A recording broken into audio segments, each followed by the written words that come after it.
Igreja na paz do Senhor. Estamos alegres, felizes por mais uma oportunidade qual Deus nos concede, para juntos adorar. Como o pastor estava dizendo, vem para a casa do Senhor. O salmista diz: alegrei-me quando dissemos vamos à casa do Senhor.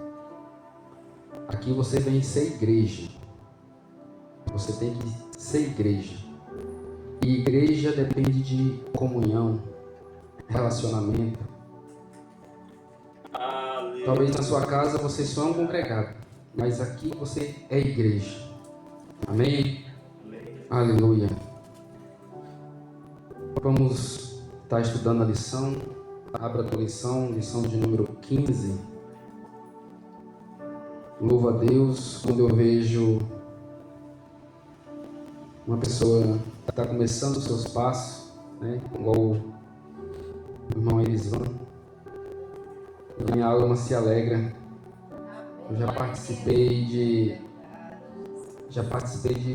de coisa assim. Eu vejo a pessoa subir aqui, meio sem jeito, mas Deus, Ele capacita. Eu tiro isso por mim. Eu ainda estou... Deus vai aperfeiçoando cada vez na vida da gente. Eu tinha um medo de microfone. Tinha um medo de falar no microfone, subir no altar para louvar, até para cumprimentar a igreja. Mas Deus, Ele vai capacitando a gente. Deus vai moldando, vai trabalhando. A transformação quem faz é Deus. Você só tem que ficar no lugar que você foi chamado. A transformação quem faz é o Espírito Santo de Deus. Ele vai trabalhando, daqui a pouco você já está,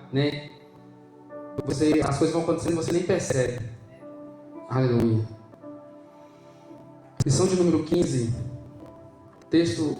O tema da lição diz: a lei e os evangelhos revelam Jesus. Aleluia. O texto da nossa lição diz: toda a igreja, ouve Israel. Vamos montar um botão para a lição aí? Lição de número 15. Texto áureo: ouve Israel, o Senhor nosso Deus é o único Senhor. Se encontra em Deuteronômio capítulo 6, verso número 4. A verdade prática: a lei não salva, mas esboça o plano da redenção em Cristo, confirmado nos Evangelhos. A nossa lição se baseia em Deuteronômio, capítulo de número 6, verso 4 até o 9, e também evangelista Lucas, capítulo 1, verso 1 ao 4. Eu vou ler um, a igreja lê o outro.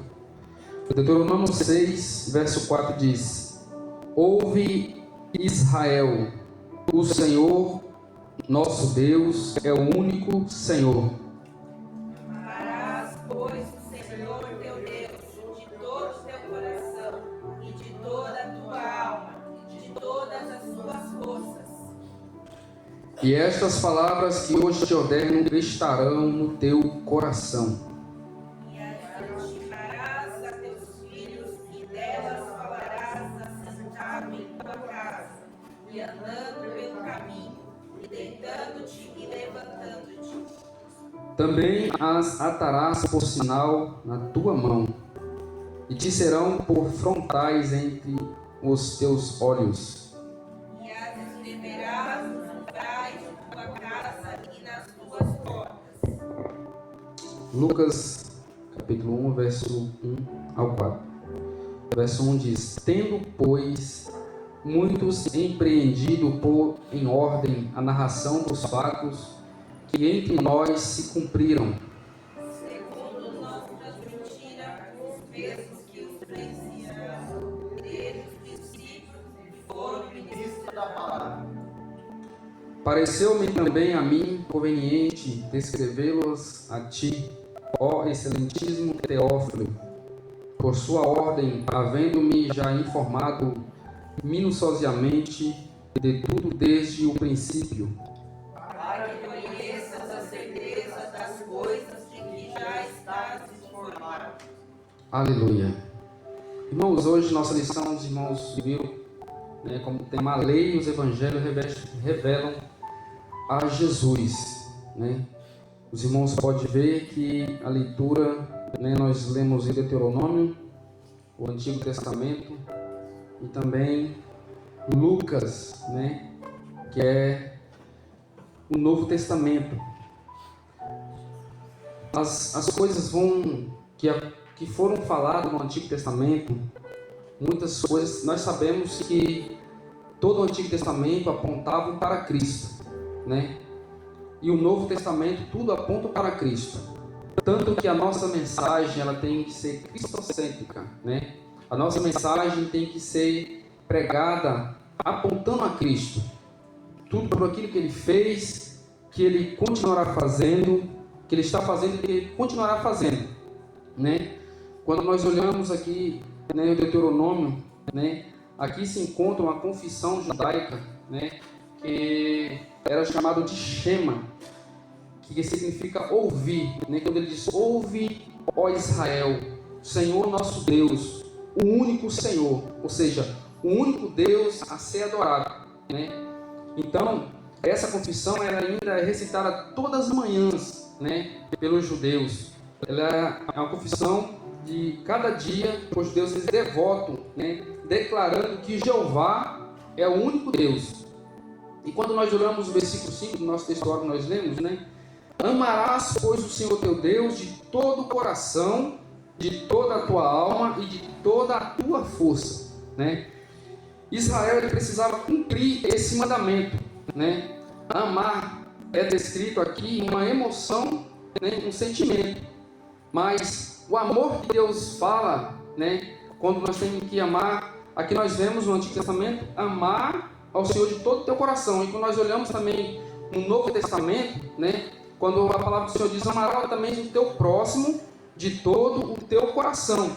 Este amor aqui não é um sentimento de namorados, não é um sentimento assim. Esse amor aqui que a palavra do Senhor fala, é uma decisão. Ou seja, eu tenho que decidir amar, Não é se eu posso amar tal fulano, posso amar outro. Não, eu tenho que decidir amar.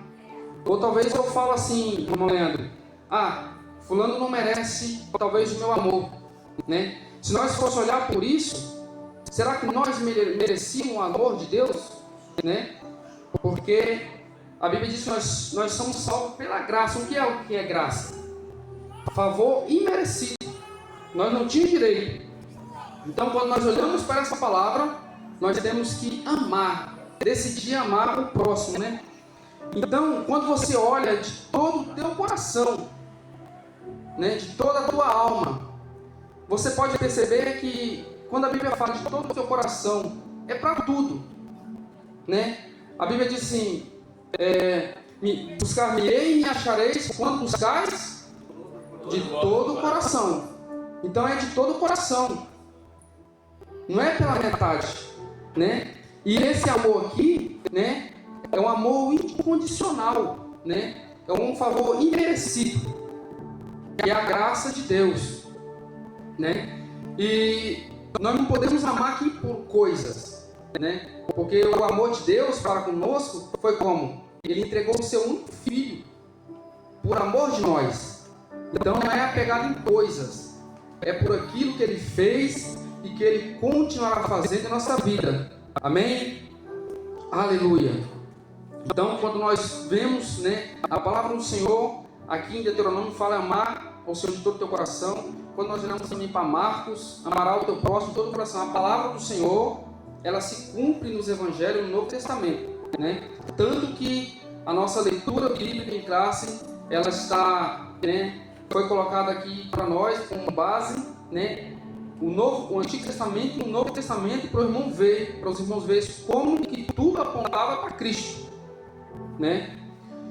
Então esse amor aqui, cristão, significa apenas tratarmos as outras pessoas como Deus, O mesmo, eu tenho que tratar as pessoas como eu quisesse, como Deus me trata, Então eu tenho que amar o próximo. Em Efésios 4:32 diz: em vez disso, sejam bondosos e tenham compaixão uns dos outros, perdoando-se como Deus o perdoou em Cristo Jesus. Aleluia. Então vemos aqui, irmãos, quando nós olhamos aqui no Antigo Testamento, a palavra de Deus era ensinada às pessoas já desde pequeno. A palavra do Senhor ela é implantada nos corações das crianças, as crianças já com 6 anos de idade. A palavra de Deus era implantada. Você vai ver aqui no versículo 7 que nós vimos da leitura, né? E as intimarás os teus filhos, e delas falarás, assentado em tua casa, andando pelo caminho, e deitando e levantando, né? Então, Deus ele exige que os seus mandamentos sejam guardados, né? Os filhos eles já eram ensinados desde criança, né? Os filhos eram ensinados mais cedo. E essa palavra, eles eram obrigados a decorar ela. Era obrigado a decorar as leis, né? Tanto nós vamos falar de leis hoje. E nós sabemos, todos os irmãos sabem, que as leis eram aproximadamente 613. Eram muitas leis. Então essas crianças aqui, já com 13 anos, eles já tinham que ter isso tudo em mente. Eles já tinham, as crianças com 13 anos, eles tinham que ser membros já da sinagoga. E já tinham que estar sentados, tinham que ser membros da sinagoga. E eles decoravam isso tudinho, as leis de Deus. E hoje, no nosso dia, nós temos que implantar isso nos nossos filhos. Nós temos que ensinar. Talvez isso, nós não podemos terceirizar aquilo que Deus entregou para nós, né? Que os nossos filhos é o dever do pai. E a igreja? Quem é dever de ensinar a igreja? Os líderes, os pastores. É a obrigação deles ensinar a igreja, né? Para que nós possamos ter uma mente cauterizada, né? Uma mente focada, uma mente sadia. Obreiros capacitados pela palavra de Deus. Aleluia. Então, e para que não sejamos meninos, né? A Bíblia fala, nós não podemos ser meninos. Temos que buscar a Deus, né? E hoje nós vemos quantas igrejas, irmãos, estão abrindo mão do ensinamento. Quantas igrejas estão abrindo mão do ensinamento da palavra de Deus, né? Que nós temos na lição passada, que a Bíblia é o guia. E como é que nós vamos continuar guiando, continuar sendo guiado, buscando a palavra de Deus e orientação de Deus, né? E aprendendo, igual os irmãos estão hoje sentados, aprendendo a palavra de Deus. E eu também estou aprendendo a palavra de Deus. Amém? Então, alguém fala assim, mas as pessoas podem estudar em casa. Mas para quem Deus deixou a liderança então? Né? Para você ser ensinado. Aleluia. Então nós vemos que a palavra de Deus, irmãos, nós temos que pôr ela em nosso coração, né? Meditar na palavra de Deus. É dever nosso de meditar na palavra do Senhor. Meditar nela dia e noite. Aleluia. Então, vamos para a nossa introdução. Aleluia. Quero pedir ao irmão para estar lendo para nós a nossa introdução. Aqui eu só fiz um comentário, irmão, porque a lição, todos nós sabemos que a lição é baseada na leitura bíblica em classe. Quando você entende a leitura bíblica em classe, você já vai estar por dentro daquilo que a nossa lição vão estar falando. Aleluia.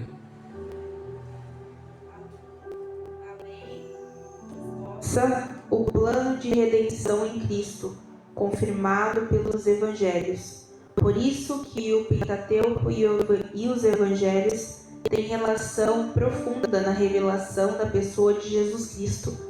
Quando o cristão lê o Antigo Testamento, ele tem o Novo Testamento como base, principalmente nos Evangelhos, para compreender a lei. Por isso, compreendemos que toda a Bíblia tem como tema principal a pessoa bendita de Jesus Cristo. Aleluia. Então vemos que a lei e os evangelhos pertencem, respectivamente, ao Antigo e ao Novo Testamento, né? Nós temos a lição que falava sobre a estrutura da Bíblia, né? Foi falado bastante sobre o cano sagrado, né? O cano, a escritura de Deus, quando fechou, quando a palavra de Deus foi fechada, né? Todos esses livros já tudo já em ordem, né? Foi fechado o cano. Então, as leis, nós vemos que possui igual autoridade como regra de fé, prática, porém com funções distintas, né? Preceitos e narrativas da lei têm aplicações nos evangelhos. Isso quer dizer que se cumpre nos evangelhos, né? A lei de Deus se cumpre. Então nós vamos estudar hoje, né, a lição, né, que é preciso nós ter uma visão geral da Bíblia, né? A estrutura da Bíblia, como ela foi montada, nós estudamos, né, que nós falamos sobre os livros pentateucos, os primeiros 5 livros, os livros poéticos, né, as cartas, as epístolas. Nós sabemos que o Pentateuco são os 5 livros, os livros históricos, os livros poéticos e os livros proféticos que compõem o Antigo Testamento.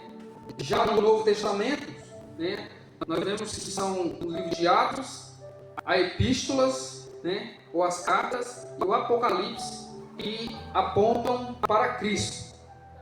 Amém? Aleluia. Então vemos, irmãos, que para que servia a lei na época? A lei na época ela servia para apontar o pecado, né? Ela servia para apontar a culpa. Tanto que nós vemos que o próprio mestre, né, o nosso líder, eles faziam de tudo para achar a brecha em Jesus, para achar pecado em Jesus.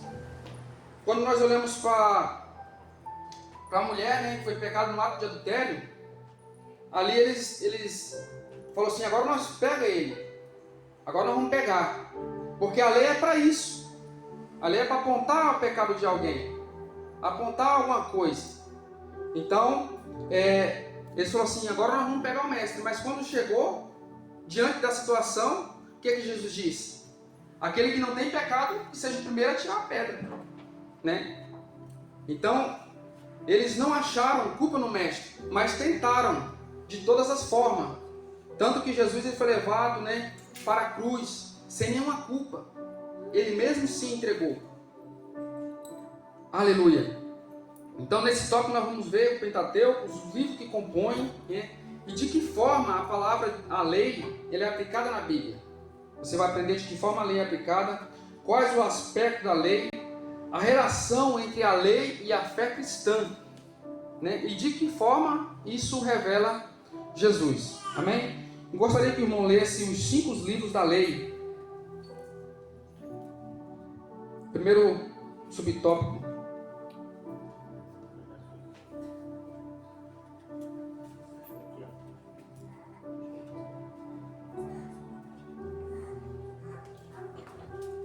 O Pentateuco e a lei de Deus. Os 5 livros da lei.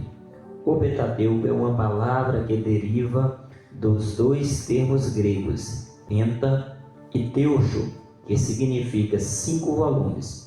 Trata-se do conjunto formado pelos 5 primeiros livros do Antigo Testamento: Gênesis, Êxodo, Levítico, Número e Deuteronômio. No texto hebraico e pelos judeus, ainda hoje, esses volumes são denominados de Torá, com sentidos de instrução, ensino, direção. A totalidade do Pentateuco é identificada nas páginas da Bíblia Sagrada como a lei de Moisés, a lei de Deus e a lei do Senhor. Glória a Deus. Os irmãos acham para nós Êxodo 24:12, Mateus 5:17. Então nós podemos, irmão, notar ainda que na Bíblia a lei pode também se referir no Antigo Testamento, né, de um todo. Torá, nós vemos que aqui essa é a definição para a lei na época, era Torá. Então eles tinham que a finalidade era que a instrução, o ensino e também a direção, né? Que a lei apontava. Os irmãos acham para nós Êxodo 24:12, quem achou pode ler. Então disse o Senhor a Moisés: sobe a mim ao monte, e fica lá, e dar-te-ei as tábuas de pedra, e a lei e os mandamentos que tenho escrito, para os ensinares. Aleluia. Mateus 5:17. Não cuideis que vim destruir a lei ou os profetas. Não vim abolir, mas cumprir. Então nós vemos aqui, irmãos, que Deus, Ele deu a lei. Foi Deus que deu as leis.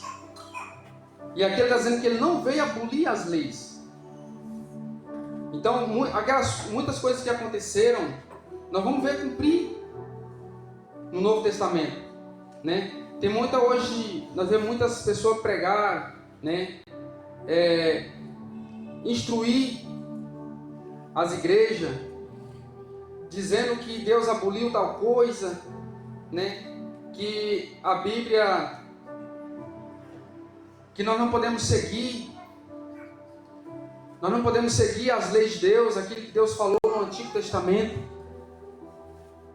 Mas nós vemos que tudo isso Deus, Ele veio para cumprir, não para abrogar a lei, né? Como nós acabamos de ler, Josué 8:31, os irmãos também podem achar para nós. É muito pouco tempo para nós ler todas as referências, mas os irmãos podem também ler em casa. Como Moisés, servo do Senhor, ordenou aos filhos de Israel, conforme o que está escrito no livro da lei de Moisés, a saber, um altar de pedras inteiras, sobre o qual se não moverá ferro, e ofereceram sobre ele holocaustos ao Senhor, e sacrificaram sacrifícios pacíficos. Aleluia. Vemos, irmãos, que a lei, ela indica, né? As leis começam de Deuteronômio, não, de Êxodo a Deuteronômio, né? Dentro dessa seção não encontramos outros materiais senão as leis. Tudo que o irmão vai ver dentro de Êxodo a Deuteronômio são as leis. Os irmãos podem observar quando os irmãos vão lendo a Bíblia, né? Esses 5 livros normalmente são denominados a lei de Deus. Já em Gênesis, os irmãos não vai ver que não contém lei no livro de Gênesis, né? Por quê? Mas ele servia de parte da lei, porque serve como introdução, né? O livro de Gênesis ele serve como introdução. Então, os irmãos podem observar que as leis foram escritas de Êxodo a Deuteronômio, né? As leis que Moisés escreveu, todos, né, estes livros. Amém? Eu pedi para os irmãos ler também Lucas 2,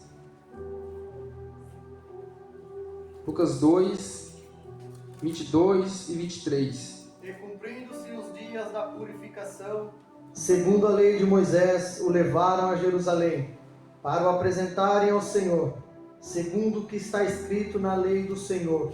Todo macho primogênito será consagrado ao Senhor. Aleluia.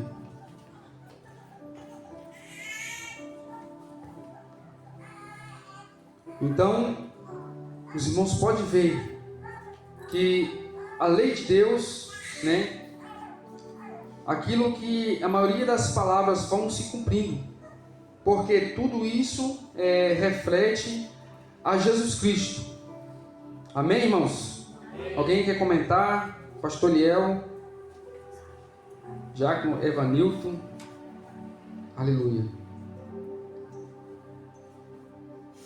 A grandeza da lei. Estuda-se a lei sob 3 aspectos: morais, cerimoniais e civis, né? Então, as leis morais que possuem validade permanente para todos os povos, cerimoniais que tratam da liturgia religiosa dos judeus. Aqui estão inclusos os sacrifícios, as ofertas, as purificações, né? A observância dos dias santos, se os irmãos for ver. Mas isso aqui triplicava o bem futuro conforme, né, o Novo Testamento. E esse aspecto também cumpriu em Jesus. Mas a diferença aqui é que não precisava mais, né, hoje nós não precisamos mais estar levando, né, fazendo sacrifício, né, aquelas purificações que eram feitas através do animal. Hoje então nós não estamos mais debaixo disso, né, porque Jesus já pagou tudo isso por nós. Amém? Civis que dizem respeito à responsabilidade do israelita como cidadão, né? Só que vemos aqui que esse aspecto ele foi abolido como mandamento. Isso aqui foi abolido como mandamento, pois era apenas para Israel, né? E não para a igreja de hoje. A lei civil, de forma comparativa, seria como constituição. Nossa declaração de fé ensina que a lei de Moisés é o mais importante código de leis da antiguidade, por sua santidade, por seu caráter espiritual e por sua autoridade divina. A lei é santa e o mandamento santo, justo e bom. A lei é espiritual. Os irmãos podem achar para nós Romanos 7,12. Contudo, enfatiza o documento doutrinário que a grandeza da lei vai além de tudo isso, pois nela Deus esboça um plano de redenção humana em Cristo, porque o fim da lei é Cristo, para a justiça de todo aquele que crê. Então nós vemos que para o homem, né, como eu disse aqui que havia 603 cláusulas, então para o homem, irmão Leandro, Deus ele sabia que era impossível o homem cumprir essa lei. Deus sabia que era impossível. Então ele cumpriu essa lei em nosso lugar. Deus cumpriu essa lei em nosso lugar, nos dando o direito de salvação. O mais santo que fosse não era capaz de cumprir essa lei. Aleluia. Os irmãos acharam? Assim a lei é santa e o mandamento santo, justo e bom. Romanos 10:4. Porque o fim da lei é Cristo para a justiça de todo aquele que crê. Aleluia. Então vemos que a lei aponta para Cristo, né? E Cristo cumpriu toda a lei em nosso lugar. E hoje nós temos a liberdade, todo aquele que crê. Aleluia. Todo aquele que crê.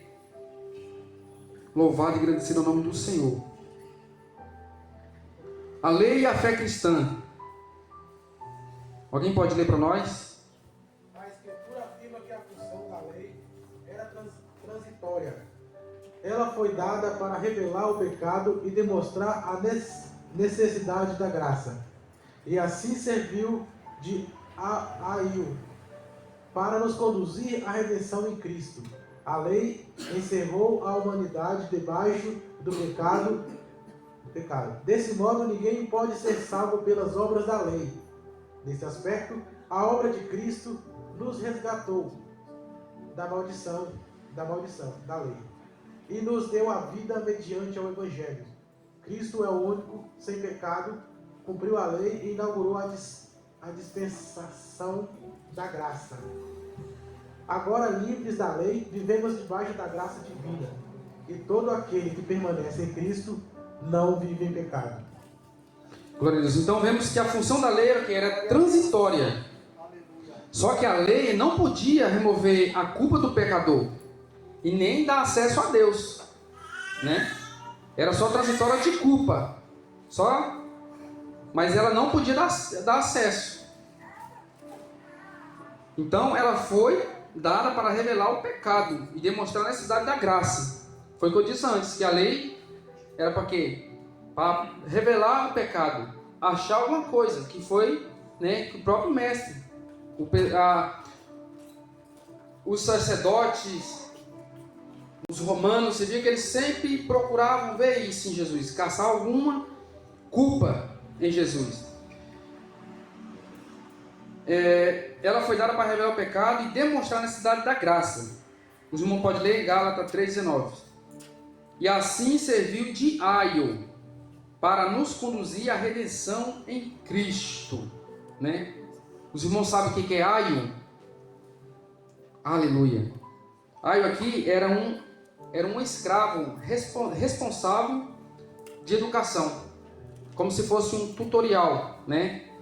Então, nos dias de Paulo, eram mestres frequentes e severos, né? Então, eles estudavam e eles ensinavam, né? Esse aio era uma pessoa que era para ensinar. Aleluia.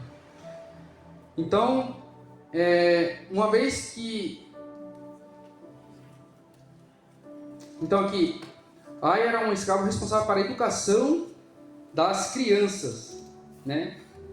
Como eu disse, nos dias de Paulo eram mestres frequentes severos que não hesitavam a usar a vara se o estudante não demonstrasse a disciplina e proveito.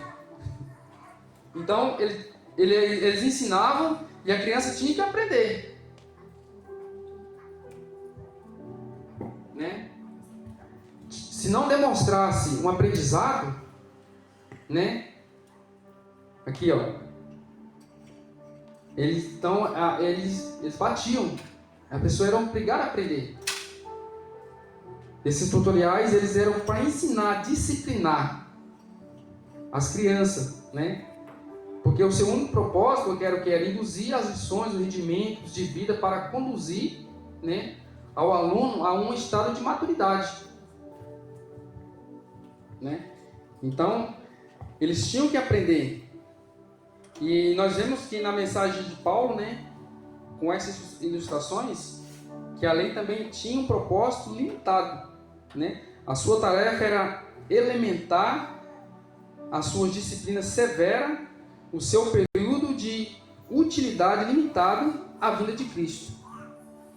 Então, irmãos, vemos que, né, a lei ela consegue, né, era consequência, né, que era para nós pagar a culpa.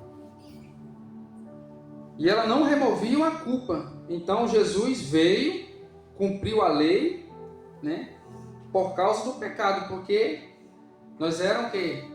Indignados ao pecado. E o salário do pecado é o quê? A morte. Então, né, Jesus ele cumpriu isso. Venceu a morte. Tanto que até ali a lei disse, agora nós acabou. Pensava que estava tudo acabado, né, pastor Léo? Mas ele venceu a morte. No terceiro dia ele ressuscitou. Aleluia. Louvado e agradecido ao nome do Senhor. A lei encerrou a humanidade debaixo do pecado. Desse mesmo modo, ninguém pode ser salvo pelas obras da lei, né? Então, a ideia de Paulo aqui é que qualquer pessoa, judeu, circuncidado, bem como gentil e não circuncidado, era um relacionamento correto, né, com Deus. Aleluia. Os irmãos leu Gálatas 3? Logo, para que é a lei?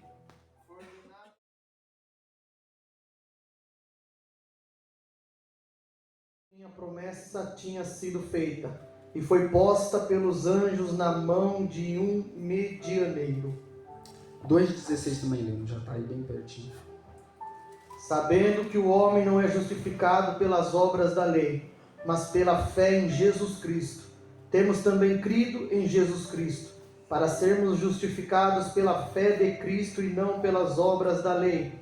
Porquanto pelas obras da lei nenhuma carne será justificada. Aleluia. Então vemos, irmão, se fosse pela lei,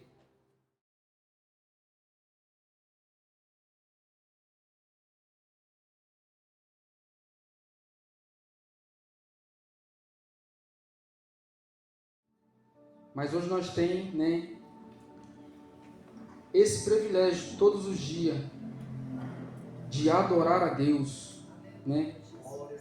Aleluia. Louvado e engrandecido o nome do Senhor. E a lei foi dada para quê? A lei foi dada para conduzir, né, a Cristo a fim de sermos justificados pela fé, né? Então hoje nós somos justificados por Deus. Talvez o diabo lhe acusa, né, tal coisa, mas Deus, aí você está ali, né? Meu Deus, o diabo botando coisa na sua cabeça, te acusando, que é isso que ele faz. Às vezes bota na sua mente tal coisa, mas Deus, o Espírito Santo de Deus, não, você é justificado. Aleluia. Louvado e agradecido o nome do Senhor. Os irmãos podem ler Gálatas 3:25. Mas depois que veio a fé, já não estamos debaixo do tutor. Então, o que era o tutor? Era o ai, né? O ai, que eu disse que era o tutor que ensinava a criança. Mas agora nós não estamos mais debaixo. Aleluia. Nós não estamos mais debaixo do ai. Aleluia. Por isso já não deve buscar salvação através das provisões do antigo concerto, nem pela obediência das suas leis ou ao seu sistema de sacrifício.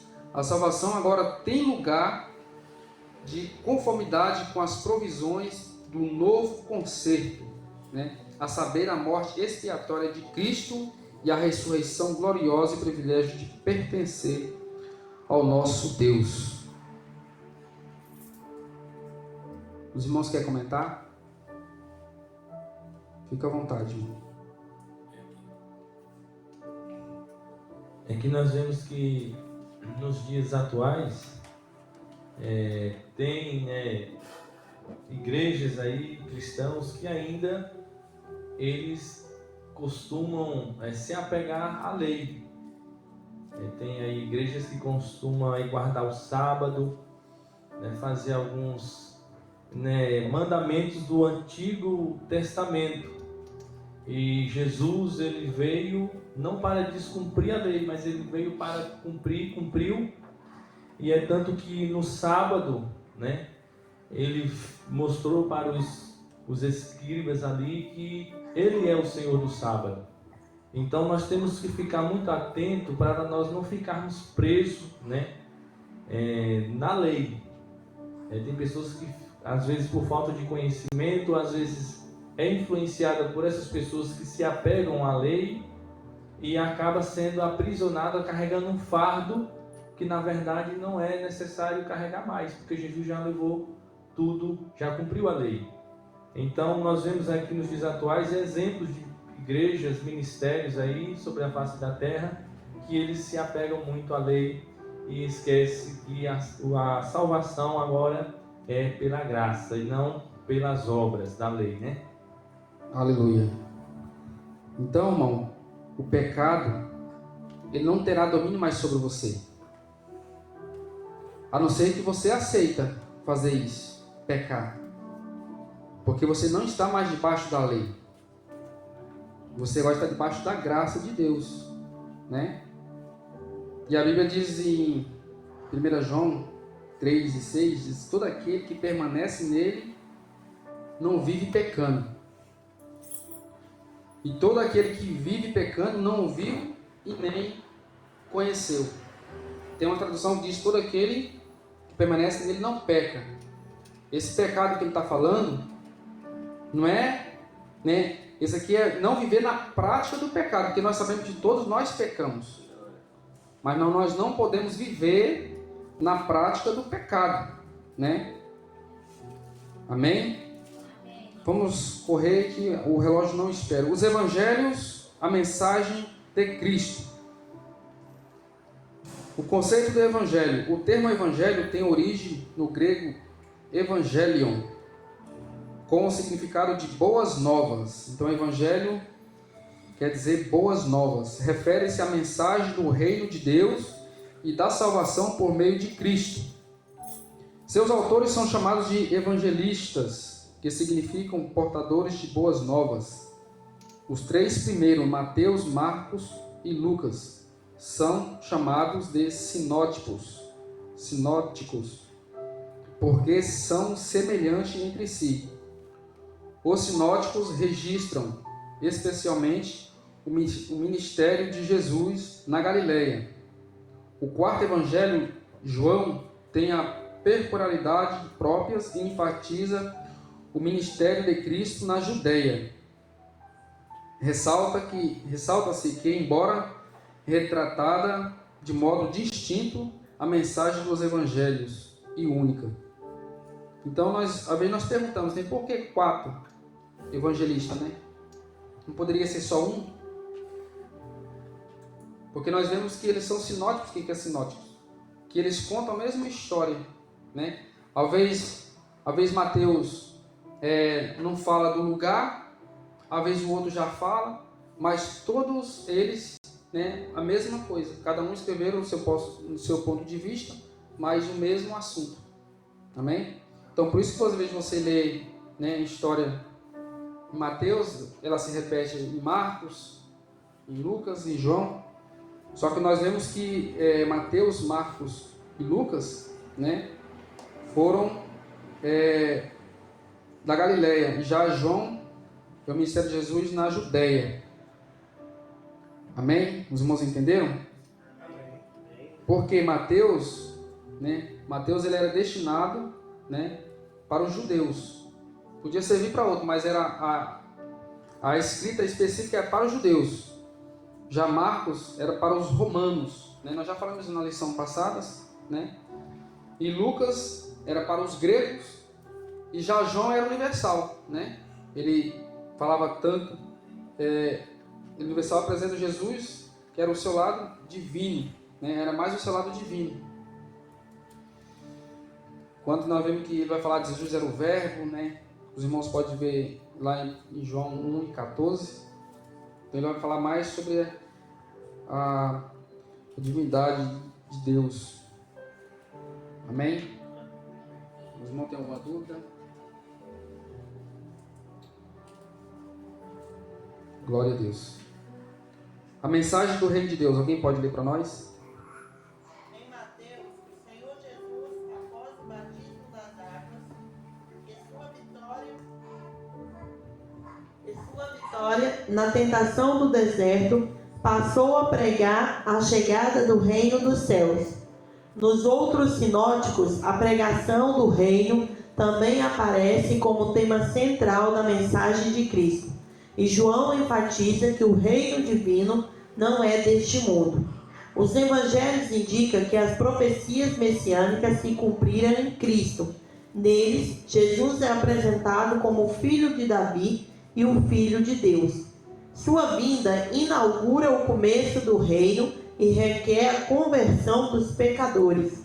O reino aponta para a soberania de Deus sobre todas as coisas no presente e no futuro.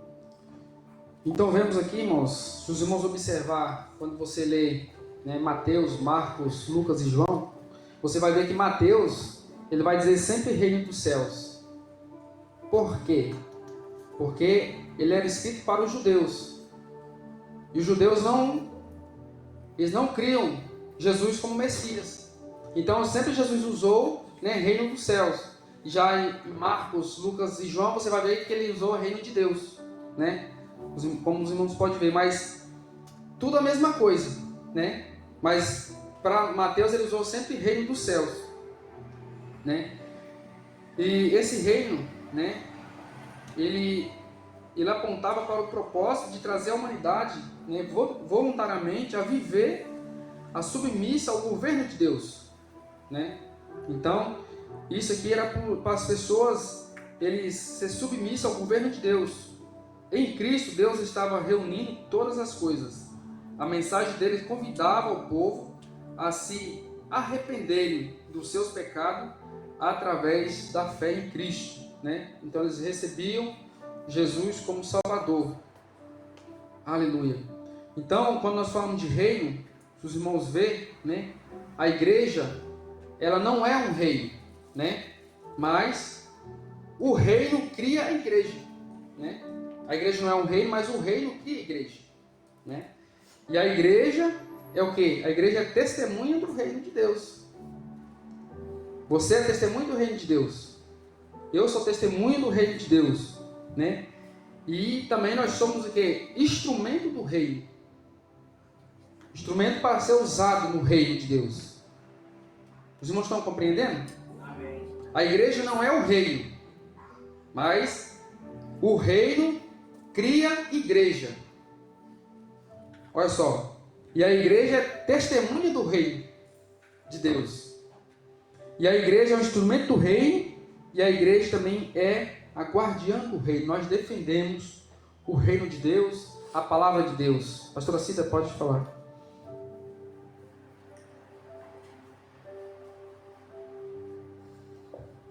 A paz do Senhor Jesus, meus irmãos. O Senhor começou esse estudo falando sobre o amor, né? Amém? Amém. Uma conclusão, ao meu ver. Jesus é amor. Amor é Jesus. Amém? Porque muitas das vezes, igual o Senhor estava falando, né, ensinando que muitos ficam sendo crianças, meninos na fé, porque não exerce o amor. Quando nós deixamos o amor falar mais alto, é algo espiritual. Quando nós sentimos a dor do próximo, muitas das vezes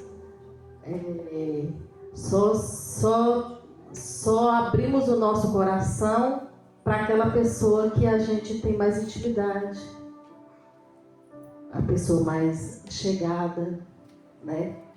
E essa é a igreja. Quando a igreja, em um corpo, abre o coração para sentir a dor do próximo em todos os aspectos, mesmo a pessoa inferior, né? Porque nós sabemos, irmãos, mais bem-sucedido, porque nós estamos no mundo e sabemos que é assim. Muitas das vezes, pelo fator bem-sucedido, ela é uma visão dos irmãos diferente. Às vezes nem precisa ser dos irmãos, do ser humano em si. Você vale pelo que você é, pelo que você tem. Infelizmente, este é o nosso mundo. Também as pessoas inferiores, mais humildes, as pessoas também têm outra visão. Conclusão. Quando a igreja, o corpo de Cristo, deixa o amor tomar conta da igreja em todos os aspectos, a igreja segue caminhando em Cristo Jesus com amor. Nós vamos tendo uma visão ampla em todos os sentidos, que Jesus é amor. Igual o Senhor também falou sobre as crianças, né, de 6 anos. Quando nós, crianças, os pais ensinam as crianças, desde pequeno, dar um abraço, um beijo, um amor, eu te amo, ali vai crescendo algo muito gostoso na criança, passando para a gente, mas eu não levo tanto só na criança, é nos irmãos em união, porque os irmãos, nós temos que se abrir um para com o outro, em um gesto, em uma fala, em uma palavra, porque nós às vezes já, como que sabemos aí que muita gente precisa só de um abraço, não precisa nem de uma palavra ou de um aperto de mão. Isso já é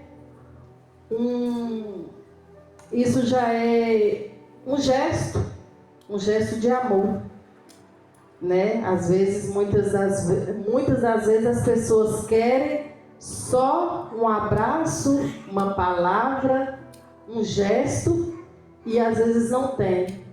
Aí, infelizmente, a igreja deixa a desejar com um simples gesto de amor. Amém? Os irmãos me compreenderam o que eu quis dizer? Amém. Passa por irmão Leandro ali. Eu concordo plenamente com o que a nossa irmã Cida disse. Falou em amor, imediatamente vem a palavra Jesus. Porque não existe amor maior, né, do que entregar a vida por nós, que pecamos e erramos todos os dias, né? Mesmo assim ele se entregou, foi ao matadouro como ovelha muda, se entregou por mim, por você, por todos aqui, que todos os dias nós pecamos e pecamos. E muitas vezes lembramos que, Pedro pecou, negou a Jesus, mas foi 3 vezes. E um dia só a gente chega a negar 5, 6 vezes Jesus. Entendeu? Em questão do amor, hoje em dia, não é cada caso um caso, né? Mas hoje em dia está muito normal você repreender alguém ou ensinar uma palavra a alguém. Jesus é amor. A pessoa, o camarada está com a vida toda errada, você vai cobrar ou corrigir. Mas Jesus é amor, Jesus é isso, é aquilo. Jesus é amor, sim. Mas Jesus foi o maior pregador do Novo Testamento que pregou sobre o inferno. E foi o amor que disse que é melhor, se o teu olho te faz pecar, é melhor tu arrancar ele e entrar com um olho só no céu do que jogar os 2 no inferno. Também foi o amor que disse que se a tua mão te faz pecar, corta. É melhor tu entrar aleijado no céu do que com as 2 mãos no inferno. Então muitas pessoas hoje em dia, para tentar camuflar o erro, o pecado ou o afastamento dos caminhos do Senhor, Jesus é amor, Jesus é isso, Jesus é amor, Jesus é amor, mas Jesus também é fogo consumidor, entendeu? Então é a espada de 2 gumes, corta lá e corta aqui. Eu concordo com a irmã, sim, porque amor Jesus é amor mesmo. Eu falar que Jesus é amor é a mesma coisa que eu falar que a água é molhada. É lógico que Jesus é amor, se entregou por mim e por todos aqui, foi pela graça. Ninguém merecia e ninguém merece ainda. Nós vamos pela graça. Mas não podemos esquecer que o amor que nos ensinou também, que lá o verme não morre, a cicatriz não cicatriza.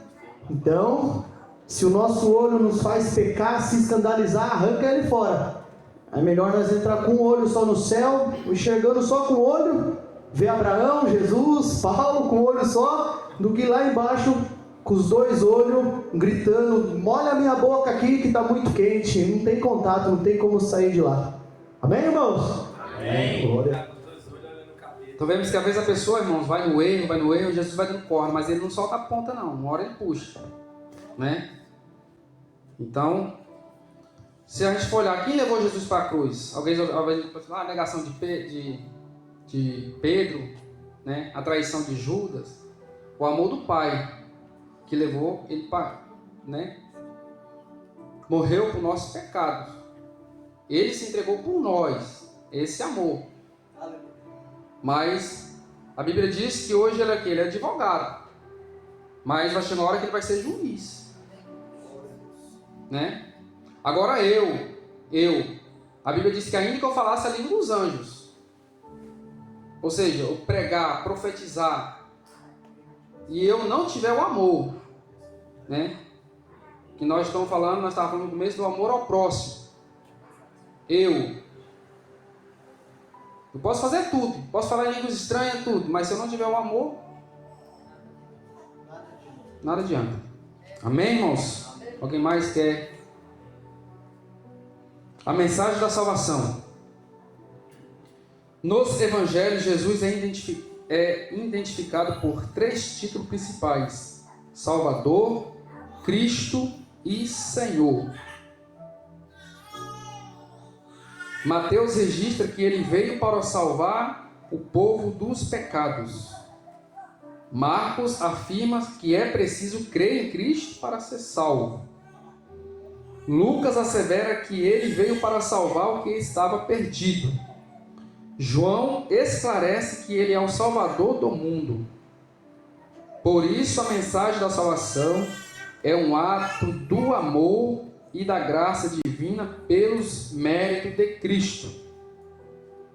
Os elementos dessa salvação incluem fé no sacrifício de Cristo, arrependimento de pecados e novo nascimento. Nesse sentido, Cristo declarou: aquele que crê em mim tem a vida eterna. Então vemos que, né, Cristo veio como Salvador, como Senhor. Às vezes nós olhamos para, às vezes eu vejo quando a pessoa às vezes faz um apelo, às vezes fala: quem quer aceitar Jesus como Salvador, né? Quem é que não quer Jesus como seu Salvador? Mas agora eu quero ver a pessoa querer como Senhor, esse senhorio dele diariamente na vida. Não é verdade, pastor? Como Salvador todo mundo quer. Quer aceitar ele, mas a condição dele não. Mas agora como senhorio na sua vida, muitos não querem. Os irmãos ler para nós João. Vamos ler essa referência aqui, irmãos? Eu sei que o tempo já está. Os irmãos acham para nós Mateus, Lucas 2:11, Mateus 1:21.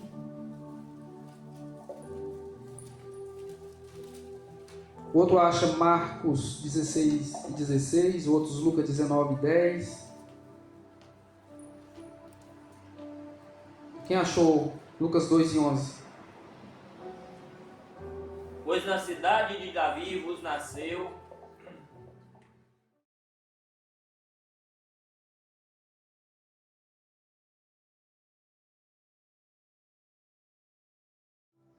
Mateus 1:21.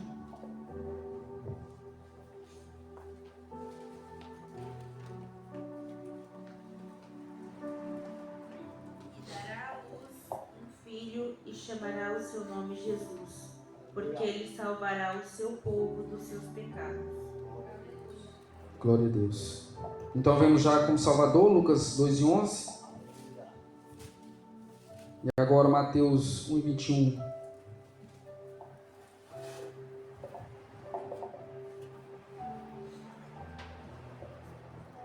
Foi lido Marcos 16:16.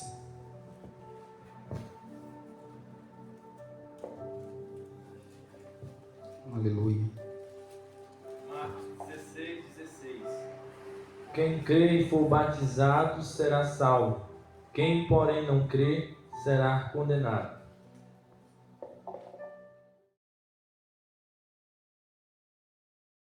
O homem veio buscar e salvar o que havia perdido.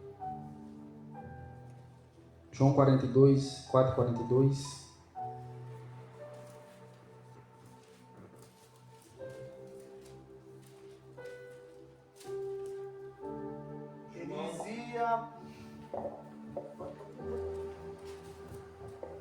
E dizia a mulher: já agora não é pelo que disseste que nós cremos.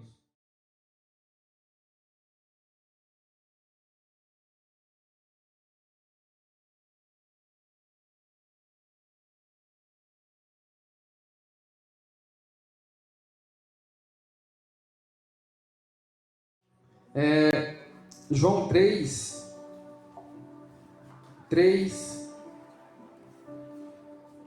e o 15.